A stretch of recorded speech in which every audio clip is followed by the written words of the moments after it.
I've seen so much debate on this topic, and I think it's time I finally talk about this matchup. Daniel Larusso versus Terry Silver was one of the most hyped fights in the show, but the way it ended leaves people wondering whether Terry could have won while uninjured. So today, we're here to answer this question, so let's just go straight into it.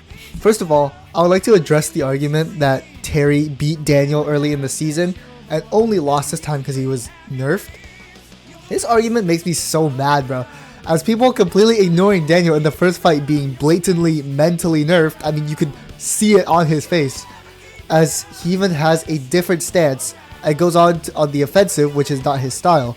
Despite this, he's still able to hold his own against Silver, landing a few hits and breaking walls with his punches, which debunks the argument of Daniel having no strength, which some people have actually made this argument before. This first fight, in fact, could even benefit Daniel's case of being Silver, but we'll get back to this one later. Next up is the fact that there are people acting like Silver's injuries or tiredness completely crippled him. If you actually watched this fight, Silver never got stabbed once.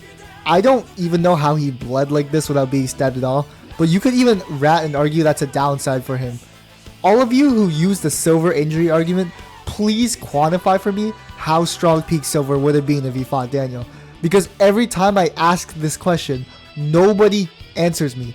They just say, oh, he's tired, bro, but never proves how untired Silver could close such a gap on a guy who didn't even use his full arsenal and still negged him.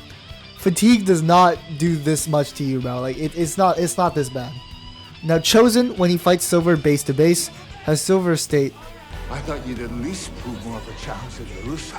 The only time Silver fought Danny was when he was nerfed, meaning nerfed Danny here is above Chosen pre-pressure points. And then Chosen goes on to use the pressure points to low-key like beat up Silver. Why did I mention this?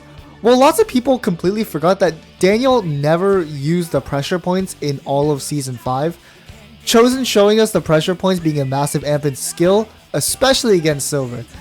If nerfed Daniel is above base Chosen, who then goes on to use the pressure points to beat up Silver, how are you gonna tell me Daniel, who is at his peak, can't use it to beat up Silver either?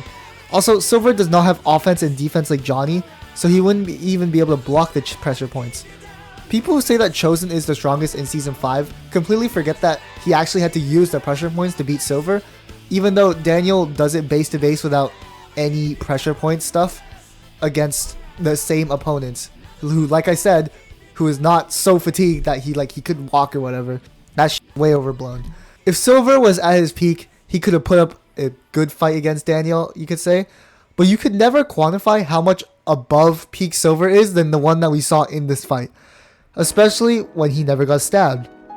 People really overblow this whole thing of Terry quote-unquote fighting to the death right before his fight with Daniel, but a fight where you never got stabbed and against a guy with zero intentions of killing you is not a fight to the death.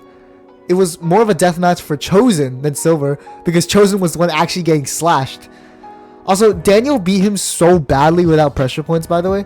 If both of them were at their peaks, Daniel would be even stronger than what we saw in canon and would still beat Silver even worse than he did in canon. In conclusion, Danny wins this fight pretty comfortably.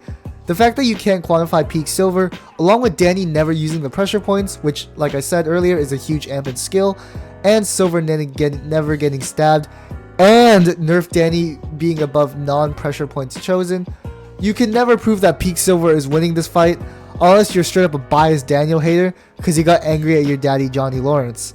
Like, I don't understand how people could use this Silver fatigued argument and then just not follow up with proof about how peak Silver would be strong enough to outclass Daniel, who beat him up so badly. Anyways, that's all I have for you guys today. Eat your greens, stay healthy, and I'll see you guys next time.